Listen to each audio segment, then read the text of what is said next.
Ito na yung aking ginagawa. May mais, may sliced button mushroom, may carrots, 1 medium size lang yan. 1 pack ng whole button mushroom, 1 can ng small green peas or guisantes, and then mga 4 tablespoon ng corn, isang tomato.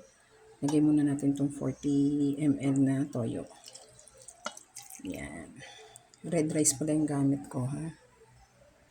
Dito natin isasalin itong pork liempo na pinamantikaan ko.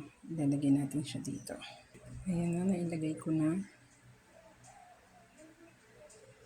Tapos dito sa pinaggisahan, nilagyan ko ng 4 cups of water. Sasimutin lang natin.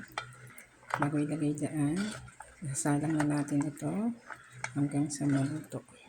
Bali, ayan na. Ilusin natin yung 4 cups of water hanggang sa maluto. Ayan. So, simot na natin yan.